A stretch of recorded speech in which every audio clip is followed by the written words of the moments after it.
Okay. So actually, before we get into After the Flying Nun, more about the Actors Studio. So you worked a lot with Lee Strasberg. You mentioned that Madeline Sherwood was the one who actually brought you in there. Who else was there at the time that you were working there? Oh, gosh, it was a very exciting time at the Actors Studio. I really just, Jack Nicholson was there, and Ellen Burstyn was there, and Dreyfuss came in a lot, and Sally Kellerman was there, and Bruce Dern was there, and gosh, I don't know. On the New York side, Al Pacino that was when Al was there, and De Niro was starting in, and but on the East Coast, we were on the West Coast, and gosh, I can't think of everybody who was there. It was really an exciting time. It was before even Jack's career was just, it was happening, but not like what was about to happen to even Nicholson, and just an interesting group of actors. That kind of place doesn't really exist like that today. Yeah. How did the method affect your existing acting style? It gave it a form. It gave me tools to be able to understand how to use myself. But I think more importantly, Lee really taught me how to create a character, how to create a character that belongs within the piece that you're playing. So you read a play or a screenplay, and you are able to take the logic from all of the information and create a character, and then you're able to dissect that character and find the key ingredients that go into making that, not only that character as a whole, but beat for beat, that character's life on stage or on screen, and then teaches you the tools to create that out of yourself, so that you find places in yourself you didn't know were there. Rather than going in a straight line from A to B, that's pretty predictable. But if you have tools as an actor to create moments that you don't know what's going to happen, that's what film is. Film is that moment, that one little moment, that take, that something that even the actor didn't know was there. Now, one of the roles you took after The Flying Nun on TV was a guest appearance on Bracken's World. You played a revolutionary activist who bombed buildings, who died in the end in a bomb explosion How that perfect. she set. Can you talk a little about making that choice after I do The kind Flying of Nun? remember that. I think I had a Jane Fonda Clute haircut. I cut my hair. I think there were these years, or I don't even know how many years it was. I can't really. I remember it, but it seemed like a long time. It probably was a very short time. When I started to explore different characters, and it was mostly in things that I was offered to do in either movies for TV were just beginning. I was able to do some of the first movies for TV that were happening, and there were some episodic things that I did, and I think probably I chose to do them because they were things I hadn't done. They were so opposite from The Flying Nun, and Gidget, who'd been left in the dust somewhere, and these episodic things were weird or different or something.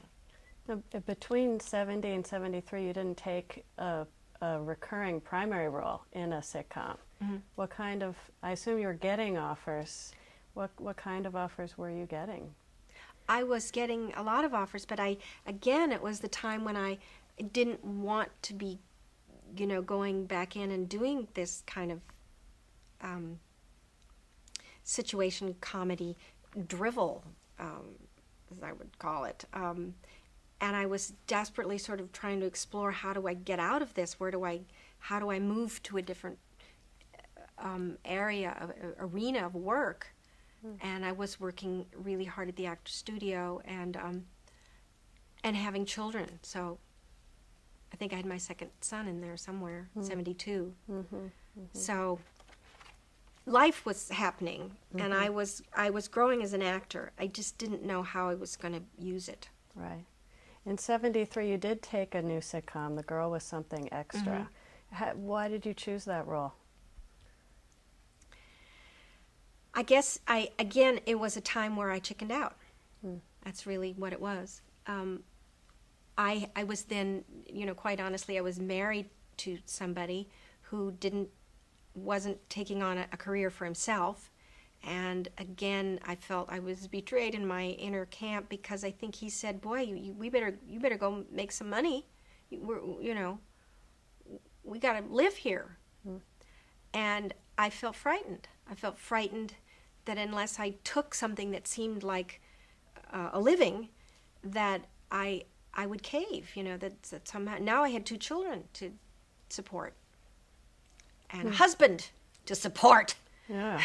And I didn't know how. I didn't know how to say no. Didn't have faith that I would be all right. The looming sense of that working class acting family. Yeah, it was. It was those shadows that hung over me always, that they'd come and take everything away. And I didn't even have anything in the first place. So, but it's just that fear that followed you around, that the rug would be pulled out from under you. What was the premise of The Girl with Something Extra? I'm not sure I can even remember what the premise was. I believe you had ESP. I had ESP. Well, there you go. And I was married, so at least it was a little more sexual, certainly, than the Flying Nun. I mean, there was a little more grown-up feeling to it, not much. But the good news about that show is that it was short-lived. And I think I realized it hurt me. I couldn't do this. The fear couldn't lead me around because I couldn't stand the feeling of it.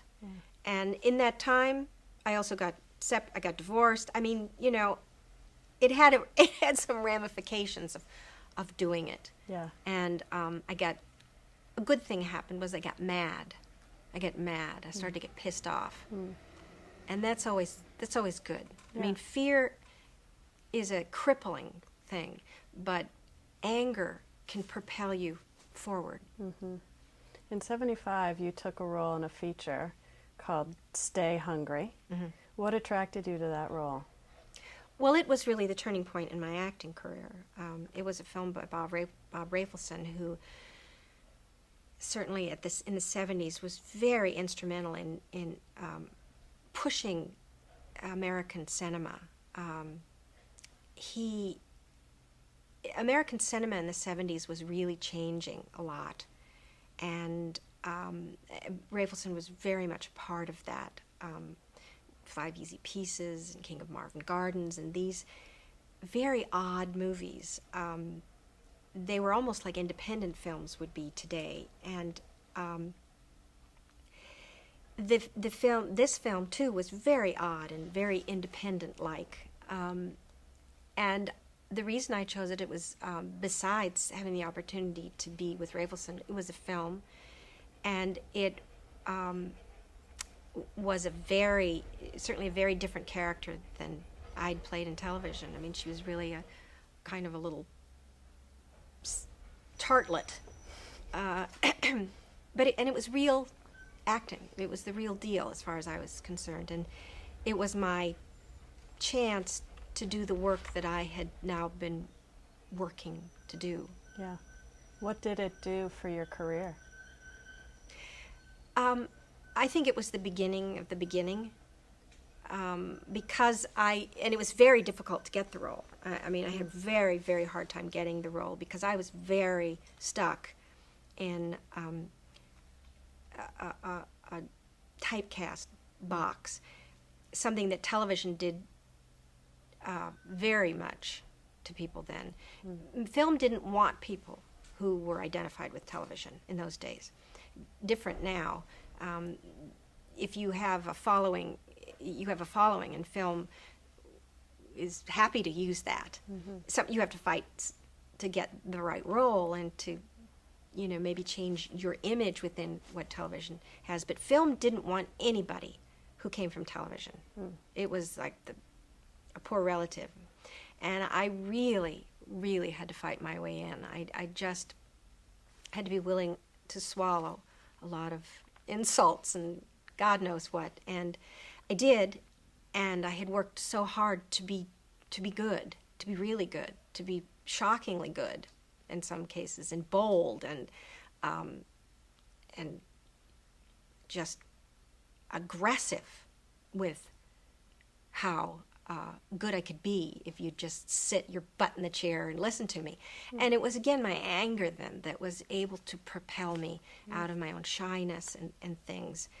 And out of Stay Hungry, the casting person who was willing to bring me in on that interview in the first place was casting a piece called Sybil, which was a miniseries for television. And she brought me in, and that was another key turning point in my acting career, was getting that. It was very hard to get that. No one wanted me for that, and I had to test and test and test and test. And I had to be so incessantly, constantly good and full, that I would come into the interviews when I went in on Stay Hungry or in Sybil, I had to come into the interview as the character. So the interview, I had to know then, and it's something I tell actors when they ask me about things like that. You can't think that the interview starts when they say, okay, ready, and begin. The interview starts when you're dressing at home to go to the interview. You're preparing, and when you walk to your car or however you get to the interview, it is in process. You have to be it the whole time because they don't want to hire the actor. They want to hire someone they think is that role, because mostly they don't know about acting, and they'll think, well, I don't know. She really is that character, so I think we've got to hire her. I don't know about her acting skill, but she is that person. So it was a little difficult when I went in as Sybil. Yeah. So it was like, which one shall I be? So how did you prepare? Well, I prepared because I went in as Sybil, the character before she became some of the other characters, and I had created the way I then learned by working at the Actor Studio, all the characters. I knew them all so well. I knew them within myself, who they were, and I came in with them contained in here. If something had happened that upset me, I might have just split off and become Peggy or one of the others if they weren't careful. And but I came in as Sybil, very subdued, very not being able to look anybody in the face, dressed like, and they, I sat in the corner and just didn't really talk to them and waited for my turn to come in and didn't look at anybody and barely, could walk in and move in. And I think they thought that I really was a very disturbed person. And ultimately, after, a lot of testing and retesting and finally testing with Joanne Woodward, they hired me. And after that, though, a television producer, Jackie Babbitt, was so supportive to me, so incredibly nurturing for how difficult that role was to do. And the director, we changed directors midstream too, so. And they brought in the most wonderful director, and all of a sudden I can't remember his name. And I'll think of it in a minute. Because it was a humdinger to do. It was a humdinger. Yeah. Did you incorporate traits of people you knew into all the different characters that was Sybil? No, they really were all me. But I had learned how to do such specific work that they weren't me too. They were things outside of myself. They were music and paintings and colors and things that weren't me, but that did something to me that wasn't Sally. I mean, that didn't behave like that. But they were connected to me, you know. What was it like to work with Joanne Woodward? She was remarkable. She is, you know, if my performance in it is good, she's half of why it's good, because she's so good and was so Dr. Wilbur. Was so there all the time. And I would, you know, the scenes that we have, you know, when Sybil does break down, I mean, I felt that just to be able to lay my head down into Joanne's shoulder, you know, and just cling to her, I mean, is what I really felt. Yeah, it feels like the movie is as much about the power, the healing power of relationship as it is about mental illness. Was that something that you and Joanne brought to the roles, or was that in the script already? It is in one of the most breathtaking pieces of writing that I've ever read, Stuart Stern's script, and it was there. It was there in the dialogue. I've been lucky enough in my life to read a couple of pieces of work where you're reading it and your hands start to shake because it's so good. It's so good, and you go, oh God, please, please let this be mine. It was there, and it was our task to, in some ways, get out of the way. But it's about love. I mean, it's about the power, the healing power of love. Yeah. Did you watch the filming of the flashback scenes to Sybil's childhood? No, I didn't. I didn't need to. Yeah. I didn't need to do that. I had it more vividly in my head even than they could have ever shot. So I didn't need to do that. But at the time, that was real sort of breakthrough, landmark stuff for television. Television had never done anything about child abuse, ever on the screen. And as a matter of fact, at that time, child abuse wasn't really talked about very much.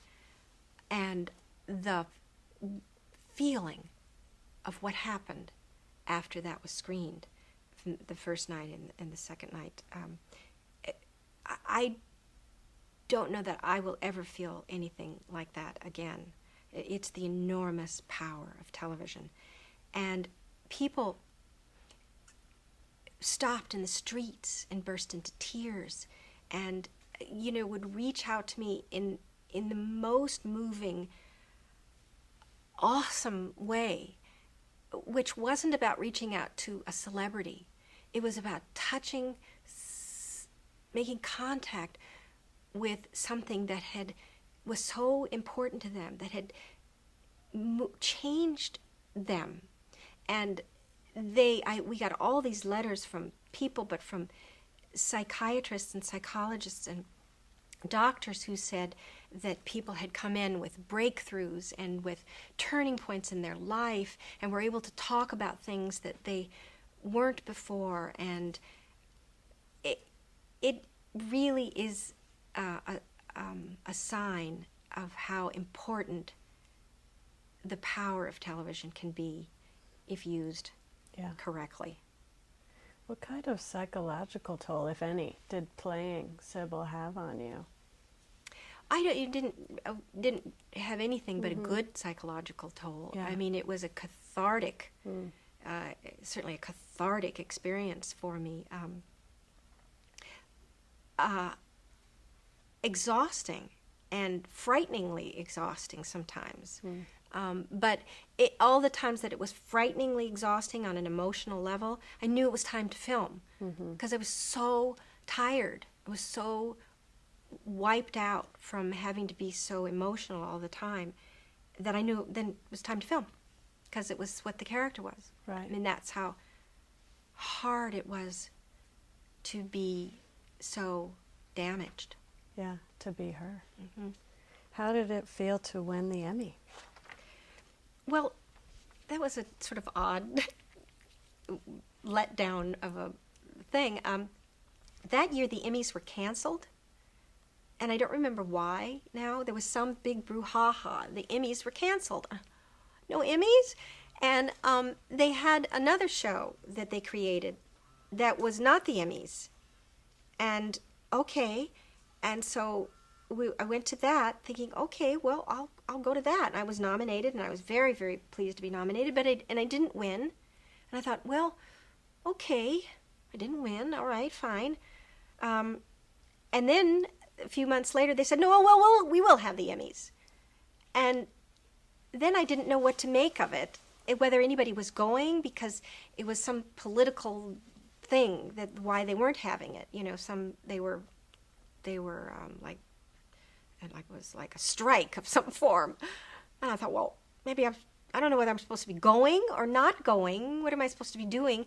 So I didn't go. And I sort of had a legitimate reason. I was actually filming something, but I was just in up above Santa Barbara or something. I could have, if I'd really, really tried, come down. But I was really confused as to what I should be doing. I didn't know what was going on with the whole Emmy thing. And then I did win. And I went, heck.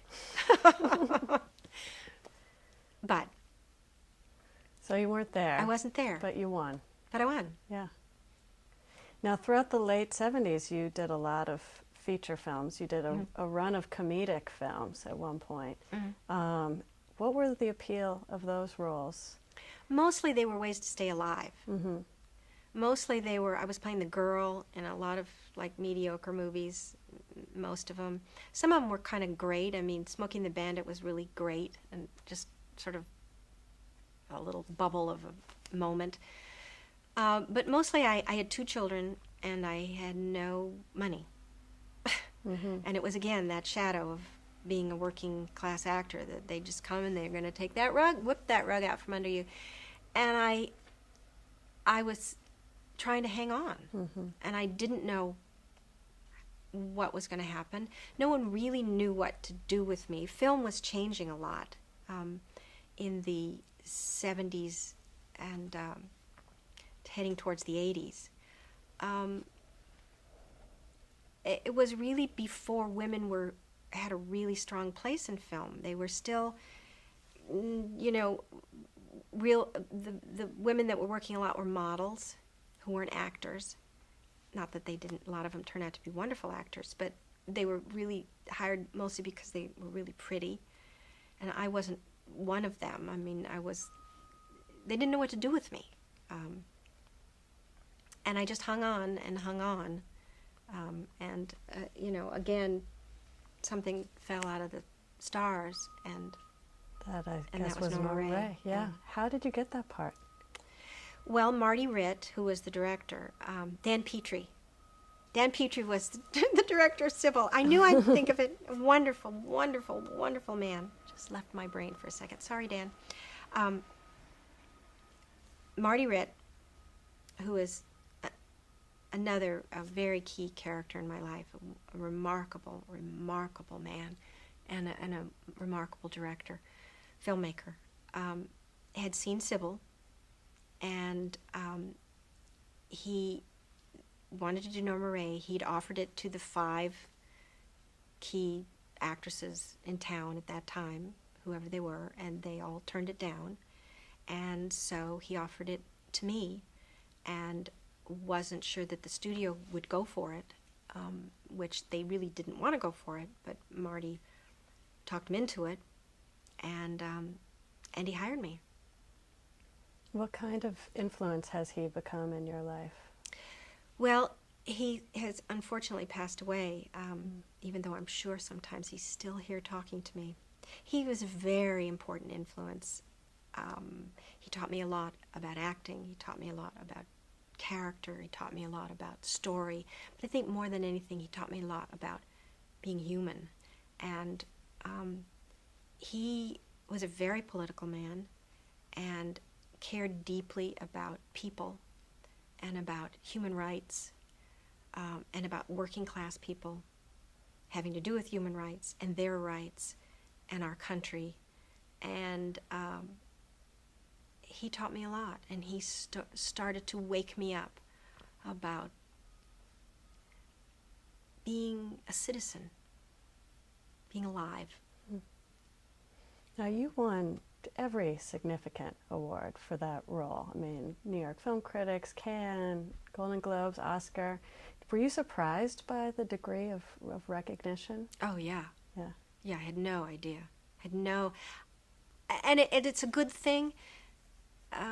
In those days, well, it's such a different time in film, American film, now than it was then. But I really didn't even think of any of that. I mean, I didn't care. I just the work. You just be able to focus on the work, and that's all there was. And how Marty worked, and how the bubble he was able to create for all of the actors to live and become these people in this little mill town in Opelika, Alabama.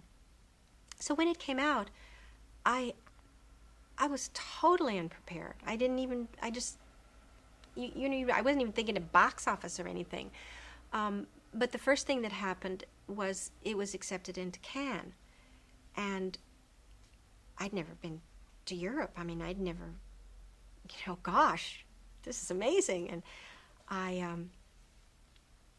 so I went, and just kind of going on a lark of, oh, this is great. I had no idea really what Cannes was, and the huge circus that it was even then, even though it has grown tremendously since those days. But what happened there, I'll never have that moment again either. It screened in what was the old Opera House auditorium. It has been rebuilt since then, but it's very Gothic and old, and the people who were the filmmakers and the actors sit up in this balcony above the auditorium that's huge. It looks like Phantom of the Opera. I mean, it's just enormous. And after the screening was over, and I'd never been to a screening in Cannes, I'd never even been to Cannes, and I didn't know what to expect. And they show the film, and you sit there and watch, and your heart beats, and you're like sweating and nervous, and just to be sitting in the auditorium while people are watching your movie. And the lights came up, and people rose to their feet and turned to us and applauded. And I was very struck by it, and Marty, was sitting next to me, and he made me stand up, and we stood up, and they applauded for 15 minutes. And I began to cry, and like, oh God. And then Marty, I was like ready for them to like stop, like this is enough. And they cheered and roared, and Marty stepped aside at one point and gave me the spotlight. And I never in my life, I mean, all of the moments that I'd had to that time, every scene from The Flying Nun, every rotten, hard thing was like, you just flooded with, my God, they got it. It worked. I mean, the speech that I made for the Oscars the second time I won, that is so quoted and made fun of, is really about that feeling, that overwhelming feeling of when you're not even looking for it, and you go in, you're in a business because you love it, but it tears your insides out, and it asks you to constantly give a piece of a vital organ and lay it down there and walk away, and you do it because it's worth it.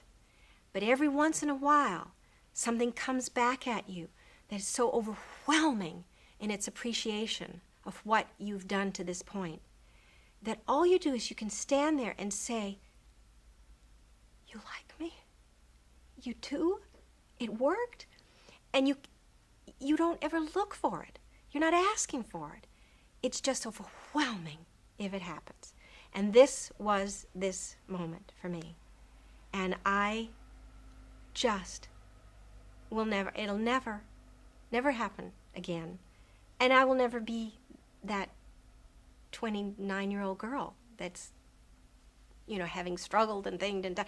But everybody struggles. Struggles is what it is about. God, bend down and kiss that struggle, because it's your best friend. It's what gets you where you're going. But to have the pinata break open and fall on your head. Wow. And that was it. So was winning the Oscar almost a low, so to speak, after that? I mean, well, it wasn't a low, but it wasn't as pure. Because the Academy makes it pure.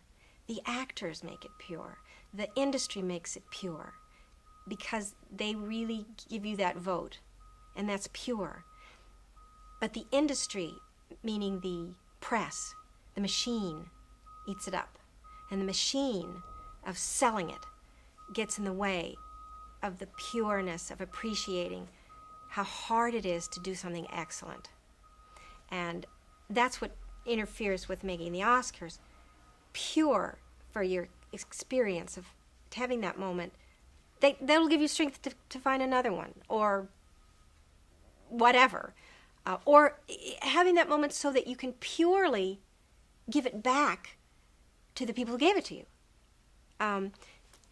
But Cannes, at that moment, and I think Cannes is a very different thing now too, it was just pure. It was unexpected, and it wasn't for anybody's profit. Yeah. I think we'll take a break now. A trauma survivor. Okay, could you just say something briefly about your decision to start your own production company, Fogwood Films? Well, I think it was a decision because in those days they were offering it to everybody who'd, been in a movie practically. That's not true. I'd won an Oscar, and I was now one of the women in Hollywood, the handful of women who were getting offered leads in films. So I was offered a company to start a development company. People were doing that then, but they were really new at it. Jane Fonda was the first one that I knew to do it and to actually be productive. So I said, okay, not knowing what on earth I was going to do with that. And I had my first deal was at Fox, and I had not a clue what I was doing, but thought if I didn't at least try, I was a coward. And there's always a dearth of product, of films, and certainly for women, that was certainly what was happening.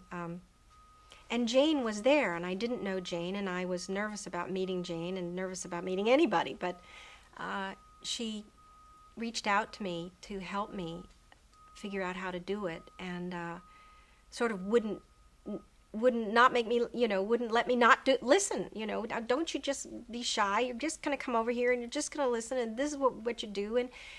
And she was so great, so just a wonderful, wonderful person, generous beyond your wildest dreams. Now, moving along, in '91, you did a movie called Soap Dish, which parodied life on a daytime soap. Did you watch soaps to prepare for that role? Was there a...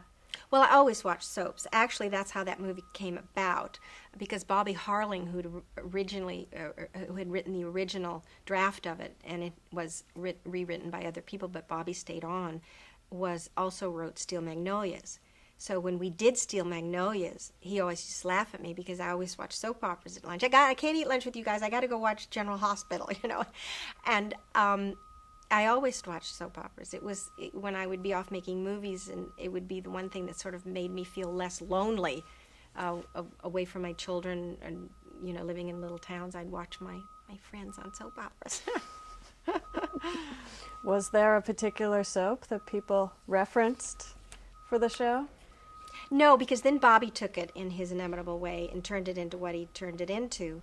But it really came from the fact I said to him I thought it would be great to do the relationship of actors together, because they're all insane in a good way. And then he combined that with the fact that he was always kidding me. He watched soap operas too, and so we'd always talk about, All My Children at General Hospital.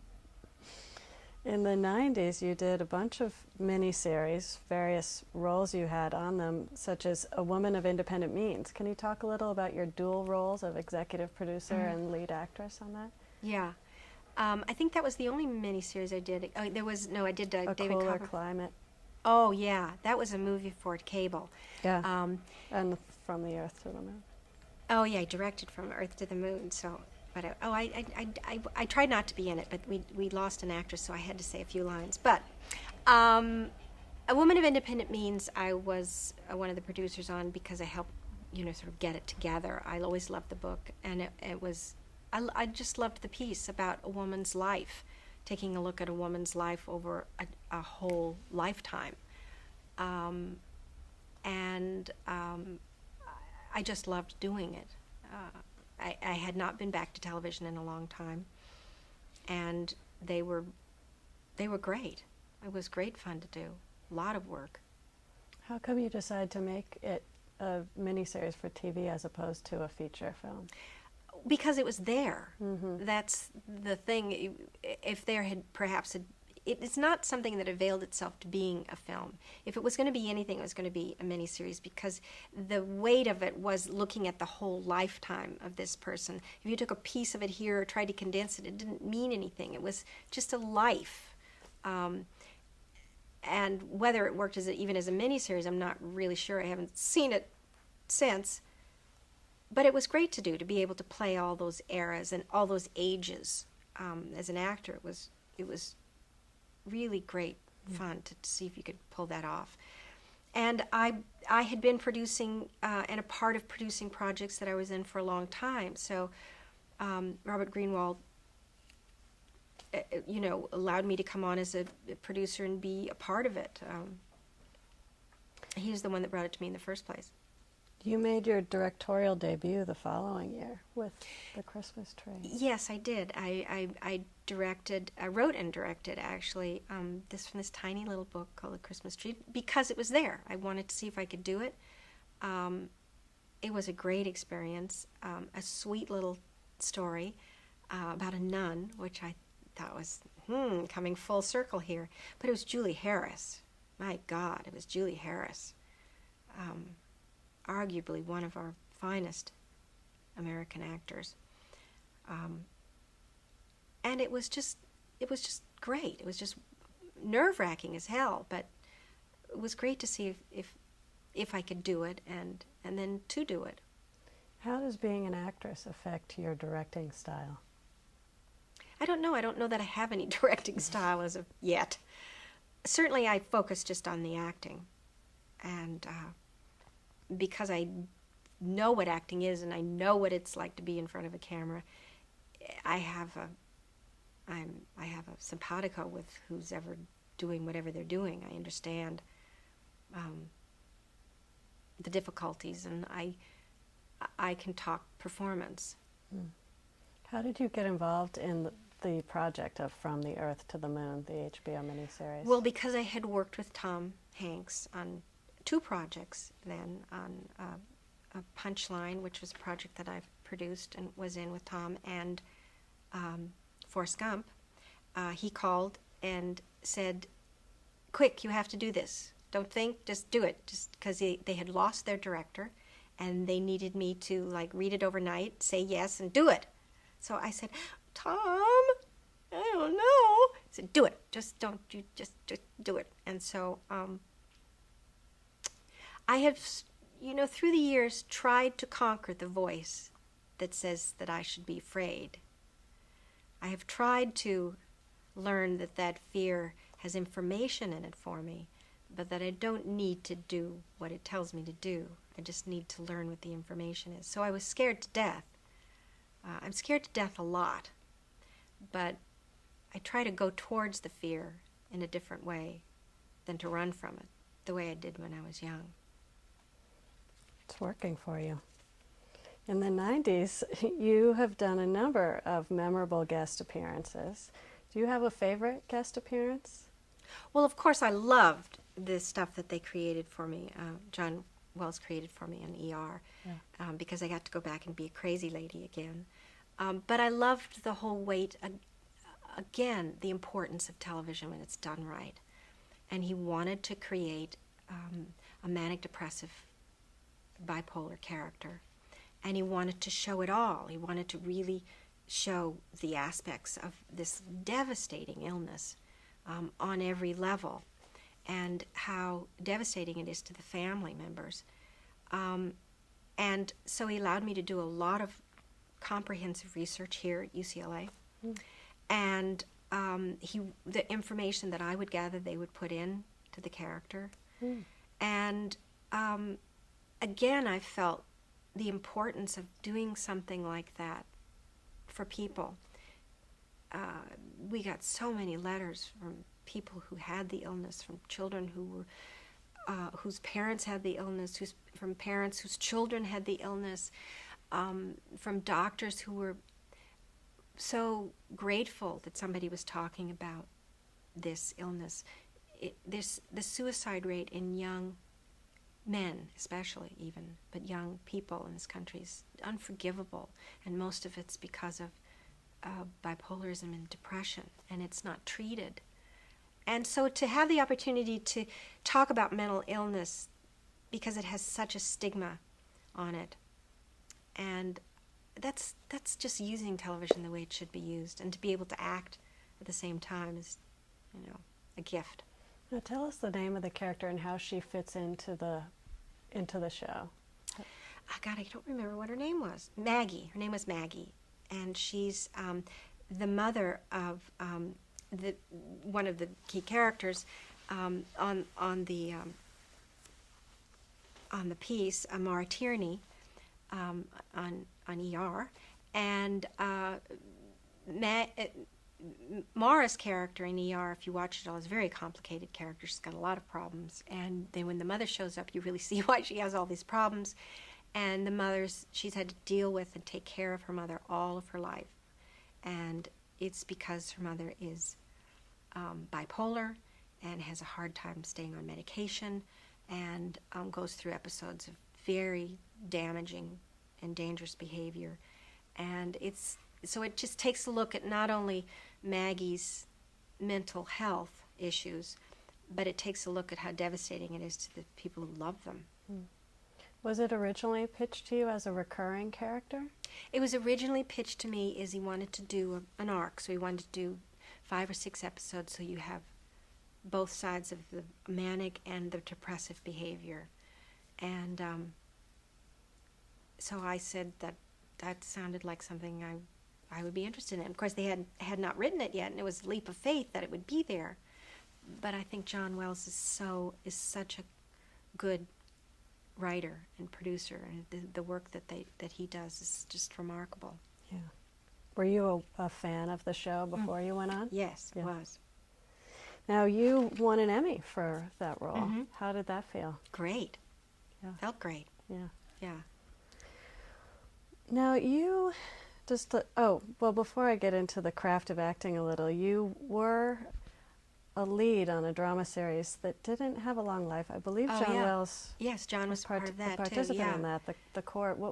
How come you think that didn't I don't last? know. That was the strangest, wonderful time. I had a great time. But I don't know what went on. Mm-hmm. Something happened behind the scenes that I don't know what happened. It was... and I'll say it was ABC. They behaved so abominably. It's awesome. Awesome. They canceled the show without telling anybody after the first episode. The only way I knew about it was that somebody heard it on Entertainment Tonight. Never bothered to tell us. We couldn't get anybody on the phone. We're working there at night, long hours going, what? We had spoken to these people 2 days before, a woman who I've refused to remember her name had just taken over the head of the network and saying we're behind you guys. We were sent in as a mid-show replacement without any kind of backing by the network.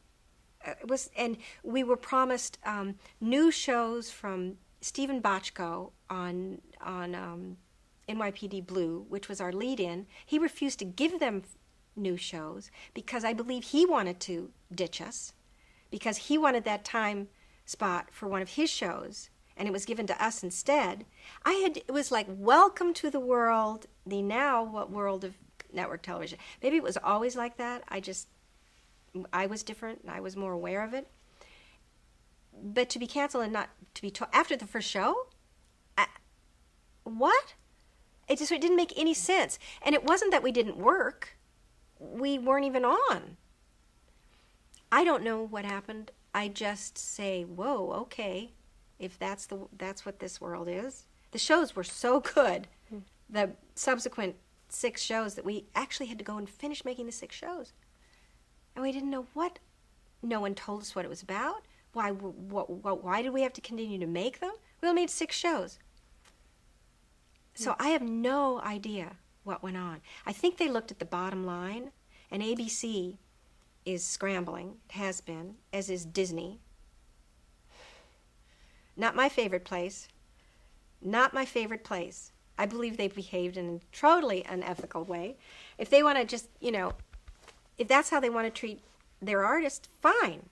Good luck to you boys. I say, go home and rest with that in your head. That's who you are. That's how you do business. That's who you are, Mr. Eisner. That's how you live with yourself. I don't know. I don't count in their scheme of things, but if this is how they treat us, imagine how they treat the rest of the world. Yeah. So, I won't be working there anytime soon. Now, just talking a little in general about the acting experience, the craft of acting. As someone who started so young in the industry, over the years, have you experienced any kind of ageism? Oh, there's definite ageism. Yeah. Oh, huge. But there's always something-ism. I think ageism is the hardest because it's so societal in this country. And there's a generation, my generation, there's a little handful of actresses who are, still pounding on it. But it's always been that way, that, actresses with fabulous careers, they marry and go and live in Barbados or wherever, and they get away from the town because Claudette Colbert said that all over the world, she's a woman of great accomplishment, been in Hollywood, she has been. So she goes and lives someplace else. She lived the rest of her life in Barbados and in Paris and places like that. But that's what this country does. Ageism, and women specifically, is huge. It's a very, very, very big issue. And really, I hope my baby boomer generation just kicks some butt and starts to change it. Because even though women aren't able to give birth physically after a certain age, they have matured and gathered wisdom about being female that is, it's gold. It's gold. And you can't get that anyplace else. There's something, exquisite about the wisdom of a woman who's been alive to gather it and has it to give. And Hollywood is really just reacting to society.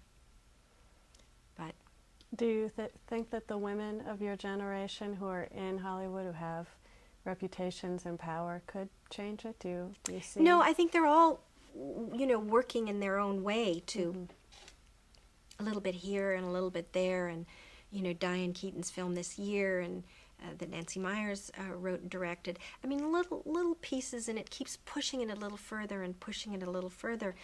And so much of what's changed for women that my generation has done, the fights that we really have been bloodied over,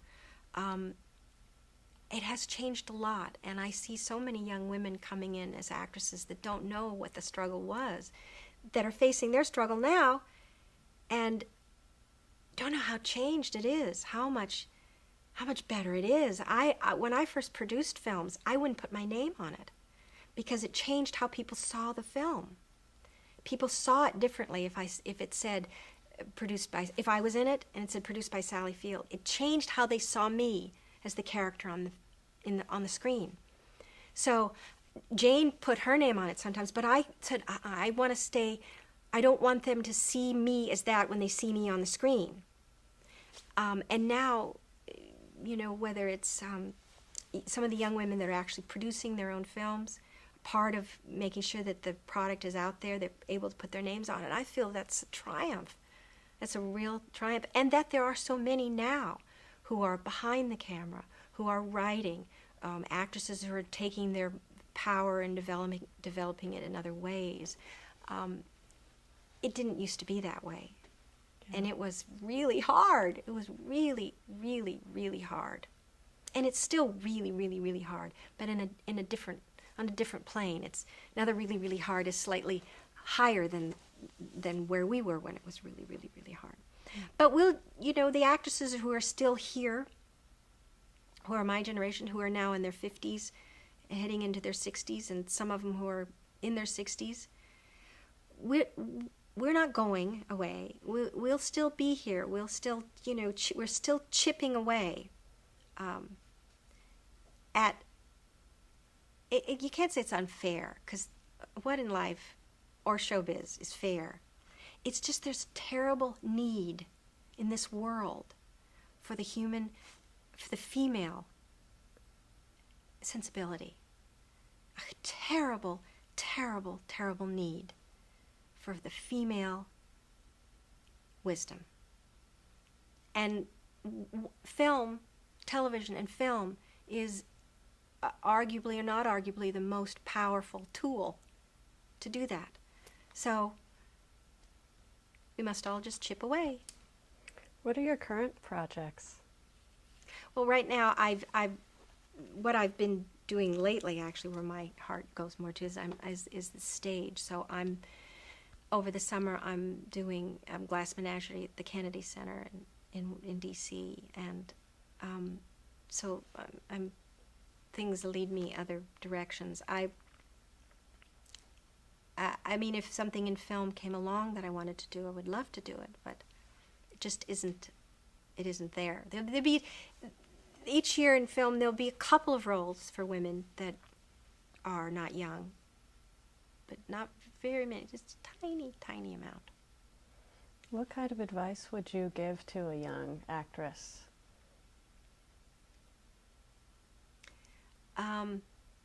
Make sure you're doing this, you're acting, or you're studying acting, you want to be acting for the right reasons, that it's not for anything glamorous or money or ego, that it's because it's just you love it.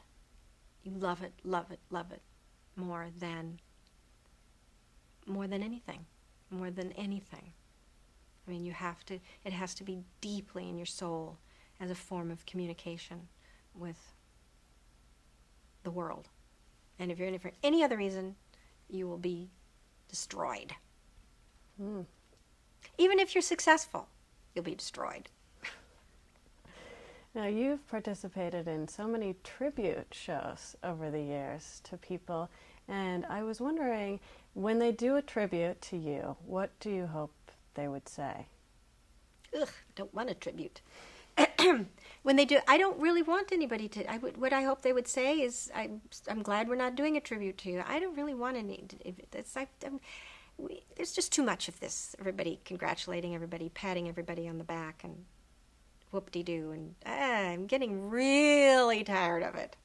And it's always just to raise money for something, And when people lend their name or allow them to do that, it's mostly because whatever the money is feeding to, if it's the AFI or something, everybody goes, that's important, we gotta do this. But I don't know anybody that really wants to have a tribute.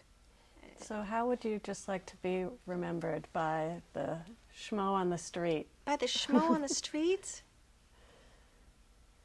How would I like to be remembered by the schmo on the streets? Well, I guess for them to have seen something that I did and say, yeah, that was good. I really liked watching that. That's all. Okay. Thank you. Thank you.